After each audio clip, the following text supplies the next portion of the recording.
something that sometimes happens. That decision, and I do not allow it in my courtroom in that way. I just don't, and never have.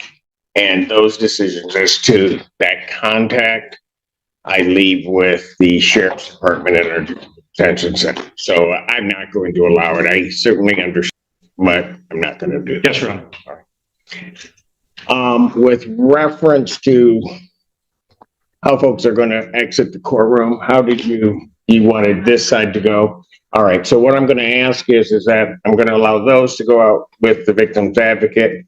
Those that are on this side, I'd ask you to please wait. I'm not picking sides and doing that. I'm just trying to get everybody out of here in an orderly fashion. Vehicle, I then entered a neighborhood just north of his location. Slowly responded to where he was and attempted to see if anybody was going to cross the street, move through a backyard. And what did you observe?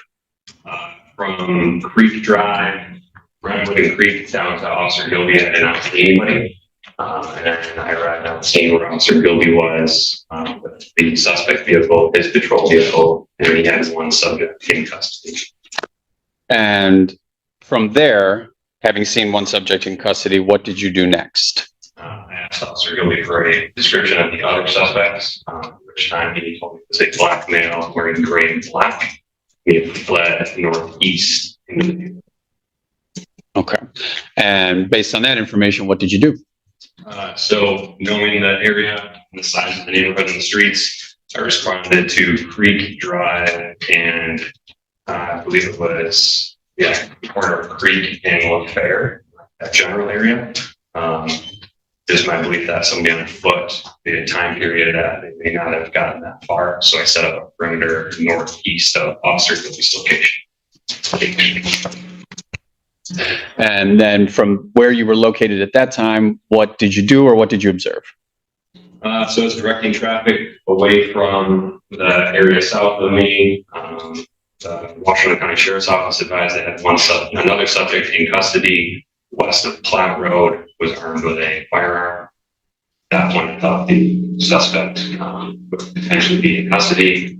Still standing there, I observed a black male, all black, running from one side of the street to the other. So.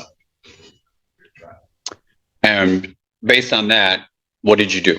I responded, I got my patrol vehicle, drove south towards that subject's location. Saw him crossing the street. I believe it is a Korean Bible church, like through that parking lot. Pulled into the parking lot, observed him jumping fences, going southbound into the backyard of other neighborhoods or other homes. Now, you had testified that you were told that the other subject was a black male wearing black and gray, correct? Yes. And you also said that you had heard that someone else had been apprehended, so you thought that maybe the person that Officer Gilby had said run off, correct? So what made you pursue this person that you saw? Based on the circumstances that were taking place, good incident, and in my experience and training, it's not normal for somebody to be running across the street and fleeing a police car. Now, when you say fleeing a police car when they came towards them, are you referring to your police car? Did you observe that subject look at you? Yes. So describe for the court what you saw. So I was in the Korean Bible Church parking lot. He was jumping a fence, going south, looking back towards me. I could see that he had a cell phone in his hand. I could see like the screen illuminated on the cell phone. And then he continued jumping fences, looking back towards me. At that point, I pulled back out. So you want to say something, Judge? No. Okay, I'm sorry. So your testimony is that you saw that subject look back at you several times while running away. Okay. And from there, what did you do next? Based on his location, like that he was running southbound, kind of parallel his direction of travel all the way down to Lorraine. And then my thought in my head was that he was going to cross into another backyard to continue going eastbound. So I pulled on to LaSalle and then set up a perimeter on LaSalle. And just held that. When you say cross, are you referring to cross Lorraine Street that you were on, or? So my belief was that As I continued southbound, he was going to continue eastbound. So I had to go down to Lorraine to then come back north on LaSalle, which would have been the street behind where I saw him jumping. Thank you. And then having done that, what happened next?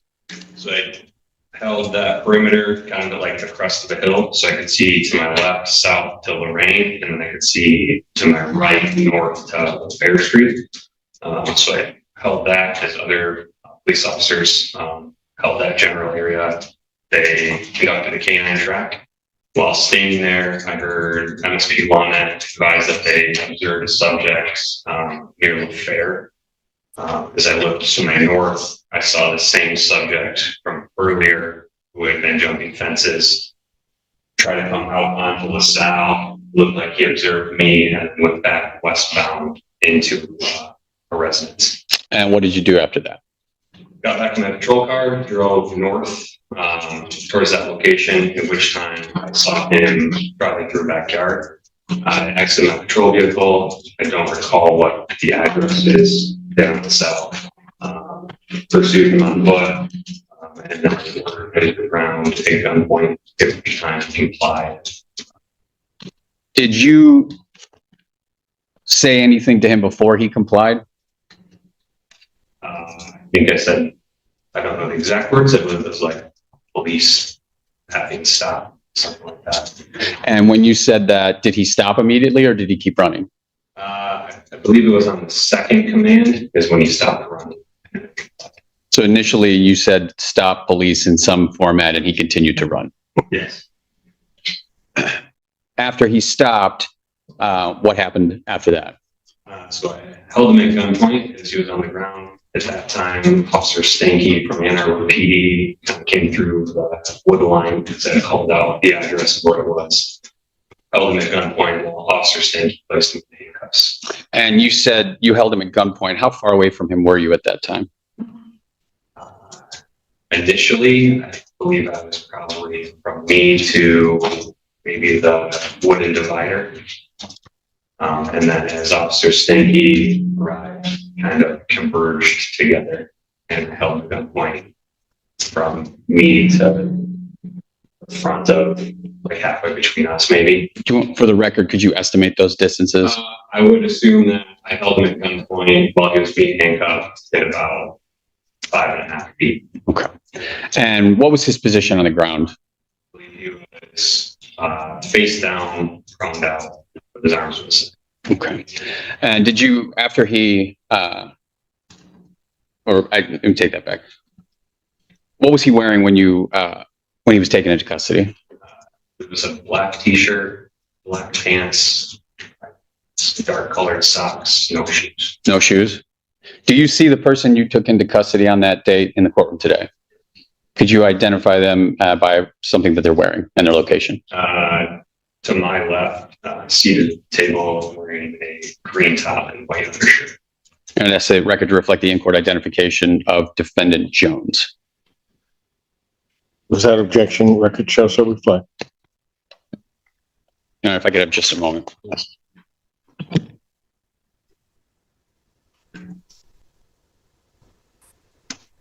I have no further questions. Thank you, Your Honor. Thank you. Cross-examination.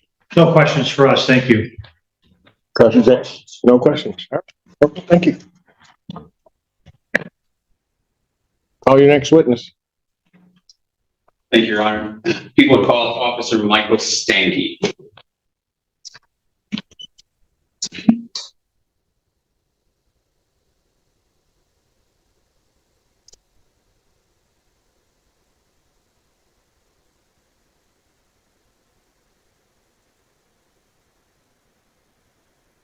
Sir, please come forward to be sworn.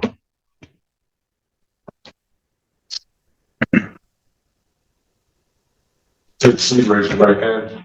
Do you solemnly swear to affirm the testimony about to give will be the truth, the whole truth, and nothing but the truth, so help you God? I Please spell your first and last name for the record, please. First name Michael, M-I-C-H-A-E-L. Last name is Stanky, S-T-A-N-K-E-Y.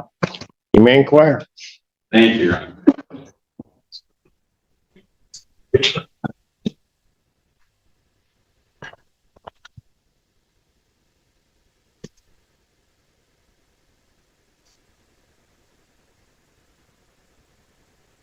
Officer Stanky, are you currently employed?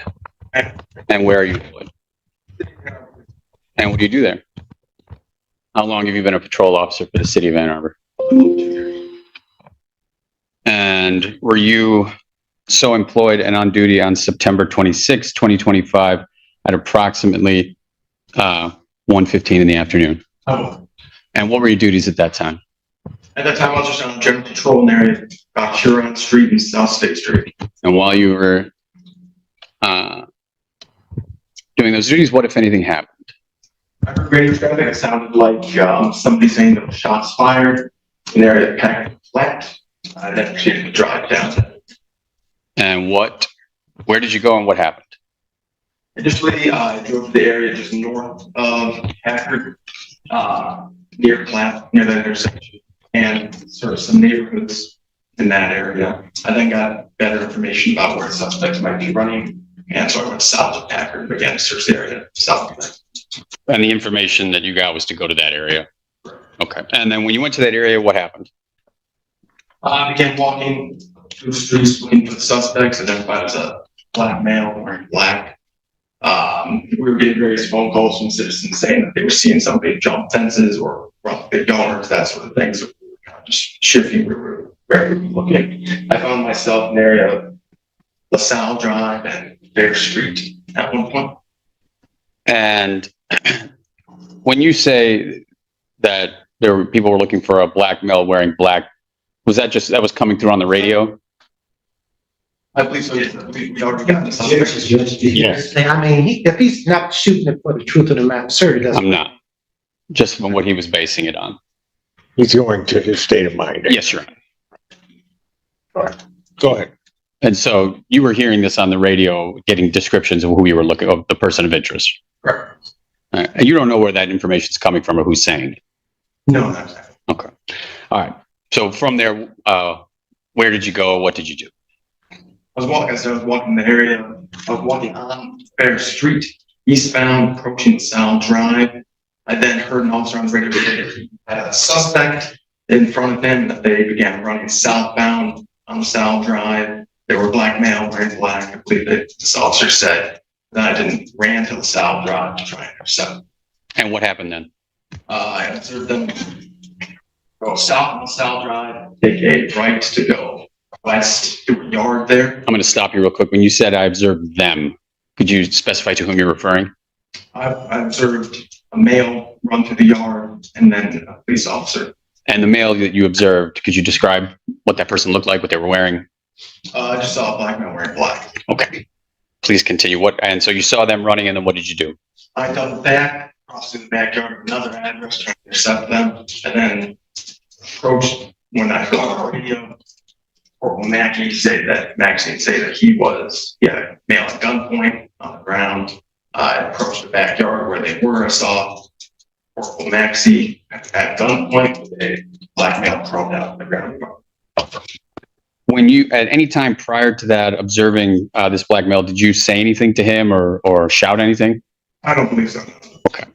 And on that date and time, were you in full uniform? No. And did that include a body-worn camera? Yes. And was that body-worn camera in working order? And you know how to operate that body-worn camera?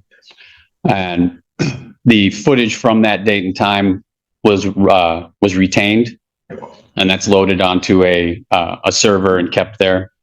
Okay. At this point, I would like to show what I have marked as People's Proposed Exhibit number 3. Good.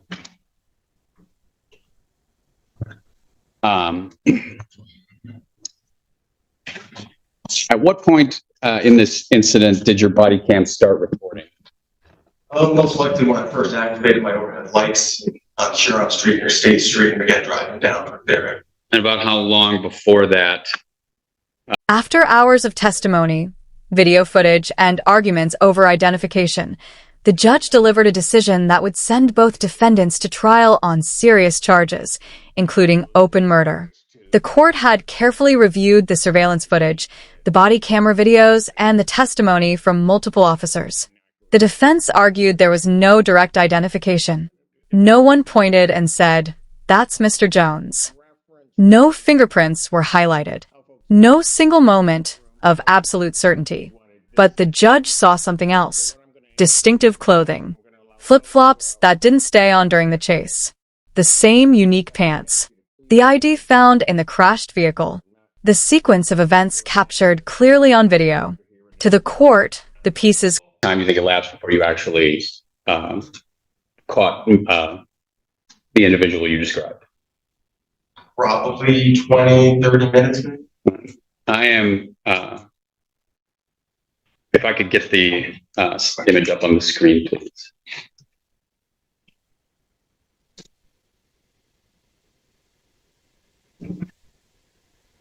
And, oh, Let's be plugged in. it is when my computer decided now is the time to log me out. There we go. Thank you. Looking at the TV screens here in the courtroom, do you recognize what you see there? Yes. And what is that? It's a front yard just south of the Bear Street on the South Road. It's where I saw the police officer and the suspect run. I have this video currently timestamped at 34 minutes and 12 seconds. And I'm going to play that now.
First of all, does that video that we just watched, does that truly and accurately depict what you observed on that date and time? Yes. Now, I would move for the admission of People's Exhibit number 3. Any objection of order? I don't think it applies to Mr. Smith, but I have no objection to it. No. Exhibit 3 is admitted. Thank you, Your Honor. Now, Mr. Stanky, the person that you put handcuffs on there, do you see that person in the courtroom today? I do. You see that the table to my left, he's wearing a green Washington County Jail shirt and a long white sleeve undershirt. Your Honor, I'd ask the record reflect the in-court identification of defendant Jones. That objection record shows so. Thank you, Your Honor. Can you describe for the court what Mr. Jones was wearing when you took him into custody? Wearing a black shirt and black pants. Was he wearing shoes? I do not recall. Can you see his foot on the video there? I do. Does it appear in that video to you that he's wearing shoes? No, just what looks like socks. Can I pick it up just a moment? Yes. I have no further questions. All right, very good. Cross-examination. No cross for us, thank you. None. Thank you, sir. You may step down.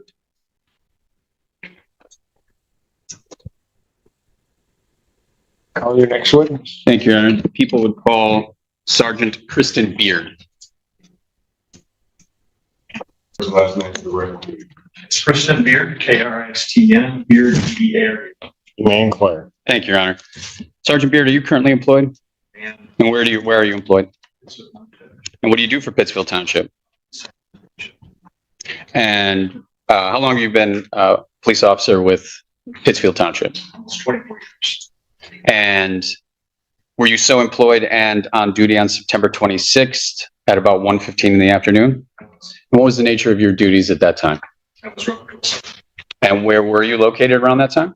Carpenter Road and Packard. And while you were at Carpenter Road and Packard at about that time, what, if anything, happened? I started hearing Officer Gilby radio. He was in a pursuit with subjects in an armed vehicle. And based on that information, what did you do? respond towards And where did you go? Packard Road and Platte. And when you got to Packard Road and Platte, what did you observe? I observed what looked like a man down the south side of the road, black man. When you say on the south side of the road, could you explain for the court exactly where you observed this person? He was laying near the sidewalk from 3012 Packard Road. And when you say, was he on the sidewalk? I'm near, that's my reflection, he was down on the ground, leaning like his face. And that being the sidewalk close to Packard Road. And so based on what you observed there, what did you do? I got up, rendered aid, trying to stop me bleeding. I couldn't find a bullet hole initially. There was a lot of blood coming out of his mouth and his head. And I hit a bullet hole one in his left shoulder, back of his left shoulder. And what aid did you attempt to provide? Stopping the bleeding, putting gauze pad, things of that nature. And were you able to identify the person that you were providing aid to? There was another witness there that identified them as smaller Thomas. And from there, what did you do? I just turned him over to HVA. There was also there was a handgun near him. I'm sure secured that. Let me slow you down real quick. With regard to HVA, approximately how long were you on scene with Mr. Thomas before HVA arrived? I would guess 6 to 7 minutes. Okay. And when, upon your arrival, did you observe the handgun? Immediately, that's the first thing I did was confiscate the handgun. And once you confiscated the handgun, you provided aid? Okay. When you arrived on the scene, Mr. Thomas was already prone on the ground? He was. Okay. Did you observe him handle the firearm? He was not, he never touched it. It was, his current medical state was, it was just next to him. I believe it's his right arm. Okay. Was he conscious at the time? No. And once HVA arrived, what did you do? I just assisted officers who began to see the scene, bullets, potential evidence. What did you do with the firearm that you secured? I was placed in a bag and turned over to Officer Summer Dyer, who put that in my control car. Your Honor, could I have a moment? You may. Your Honor, I have no further questions. Cross-examination. Thank you. Could I approach and collect the exhibits we had introduced, Your Honor? Yes. There was nothing to say here that they met the element of proven identification that Mr. Jones performed the shooting. The second part I would like to say, Judge, not only was he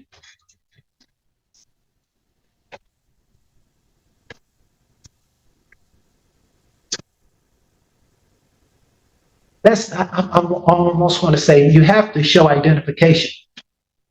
And you have to rely on the evidence of the testimony that came. And if someone would have came and said, that's Mr. Jones in the gray shirt, I would make my argument. But no one said that. If there was some fingerprints, some ballistics or something of that nature saying it was Mr. Jones, then I would have to argue that. Furthermore, Judge, whoever that individual, just for the sake of argument, murder is an intentional crime. And I'm not going to belabor the issue of that. It's undisputed that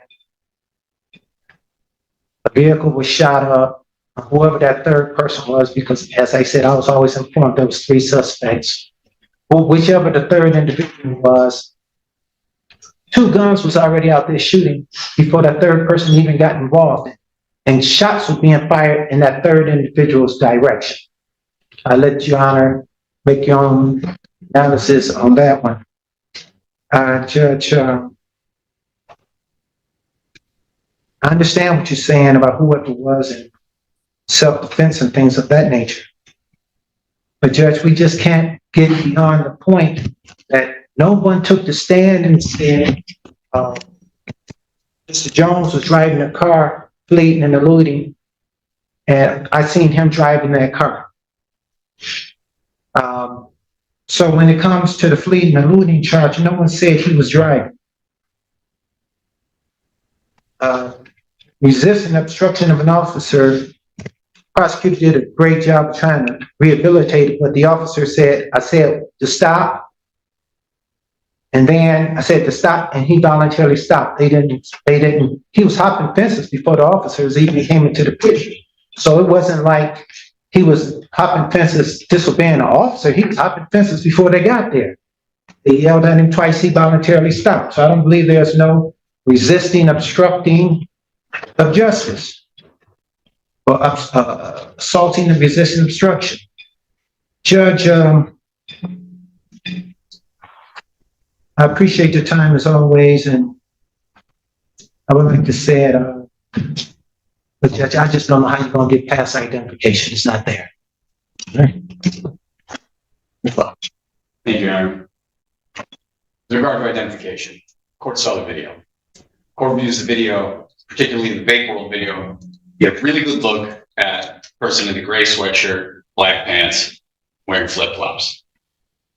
We have testimony from Officer Gilby saying he observed those two people in that video get into the red Malibu, chases that red Malibu crashes.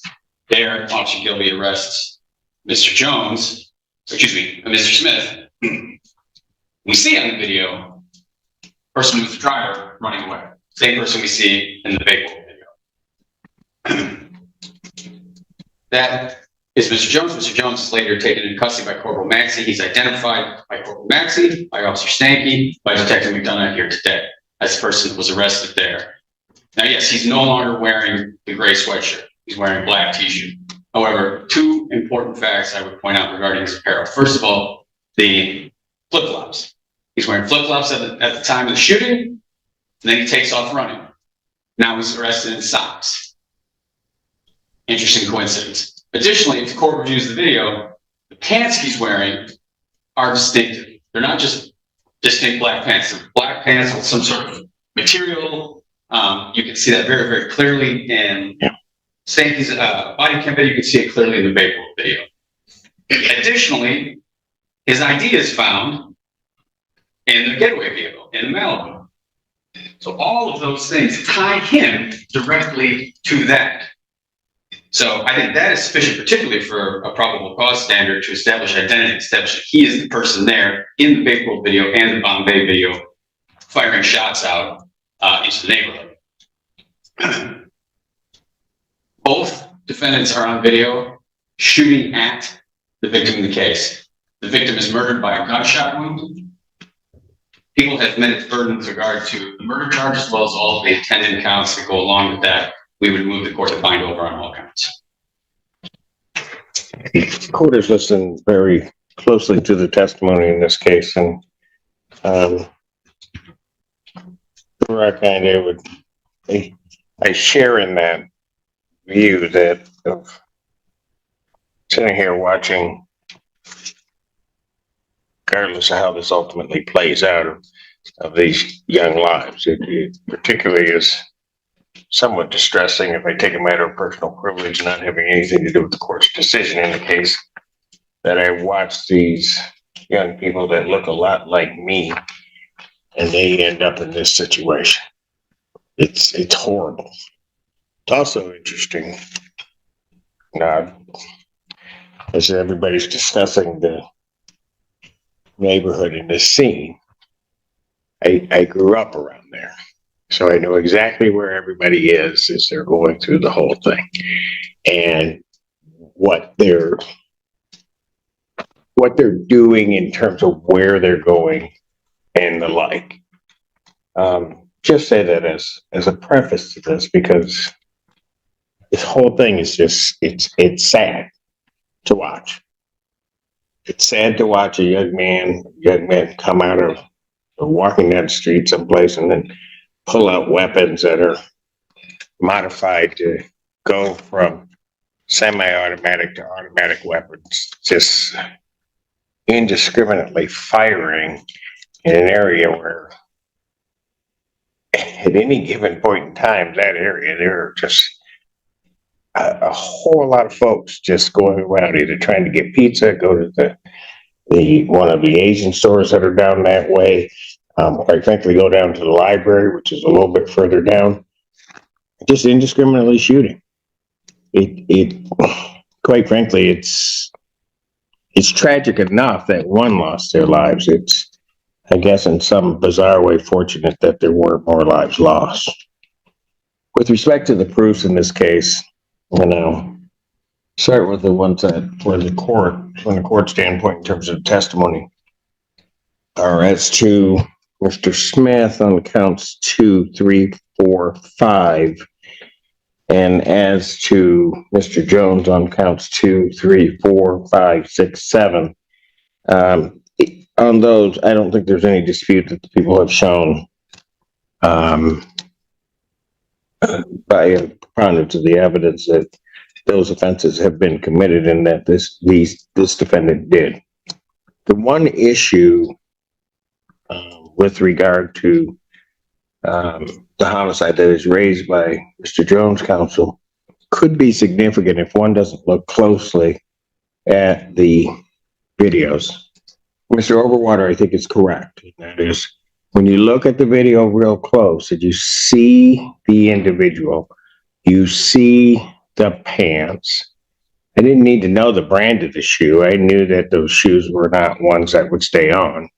And then the individual, Mr. Jones, is found going through a neighborhood, over fences, ends up with no shoes, just socks.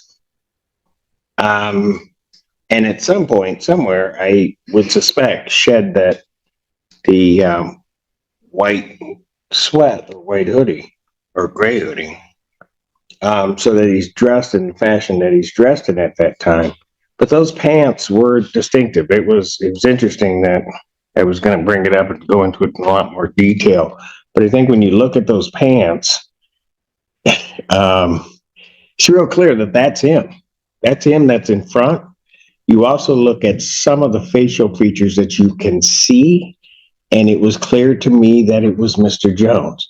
To any extent that one wants to argue it, I would dare say that in essence will maybe raise an issue of material fact that has to be decided by a finder of fact. But this court is convinced that that was Mr. Jones at that scene. That was Mr. Jones firing that weapon. And I don't think it matters, for the sake of bind over, that I attribute that bullet to, particularly bind over an open murder for these individuals, that I attribute these to which gun, which firearm, which defendant it was fired. At some point when they started acting, they were acting in concert with each other, because they were both firing, both unloading a large number of bullets into that strip mall, and then jointly both got into that vehicle and drove off. I think the record also shows that one could infer that it was Mr. Jones, as his identification, his items, items of ownership, as well as a weapon, are all found in that vehicle that crashed on Lorraine Street. So for those reasons, and so that we're clear, as to Mr. Smith, I don't think there's any issue as to identification. I mean, he's clear as a bell the moment he's climbing to the top of that officer's vehicle trying to get away. That's him. So for those reasons, the court would find that the people have indeed sustained their burden of proof in this case. And so that the record is clear as to Mr. Omar Smith, I would bind the defendant over to stand trial on counts 1, 2, 3, 4, and 5, taking into account all of the information and evidence presented during the course of this preliminary examination. And likewise on Mr. Jamal Jones' case, if that goes off one more time, I'm taking it.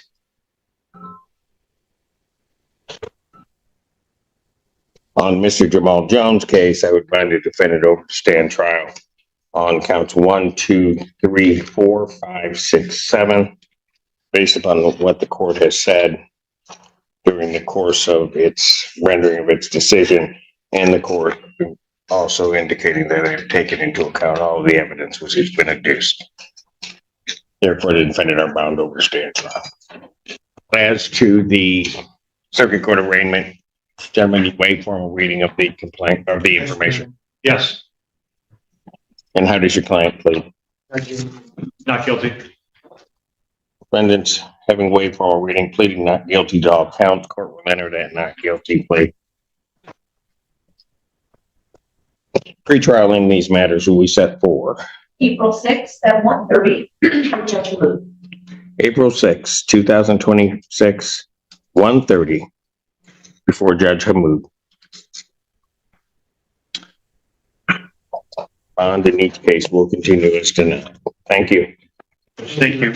And I've been asked, oh, I'm sorry.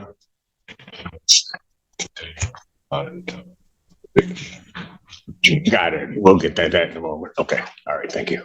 Yes, sir. I was presented with, someone suggested to me that there may be some precedent for a juvenile like Mr. Smith to be able to hug his family. I don't know if that's the case or not, but someone suggested that there was some precedent for that, and I said I would. I don't know what kind of precedent you might be speaking of. As Legal, just sounds like that's something that sometimes happens.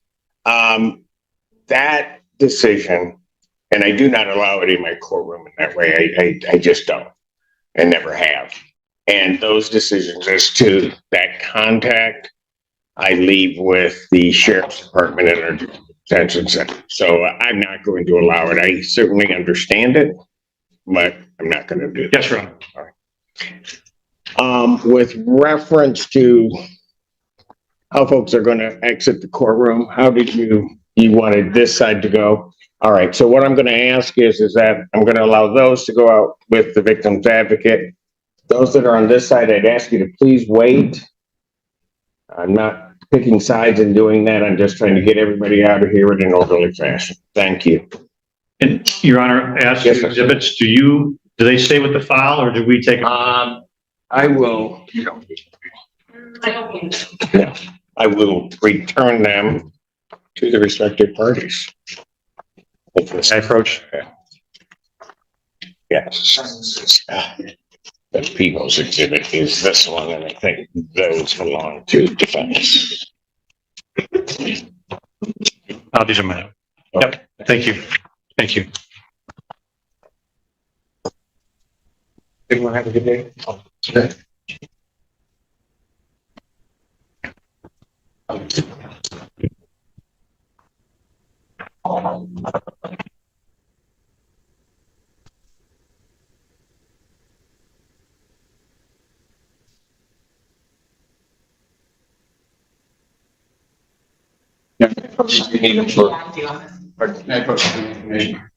Connected.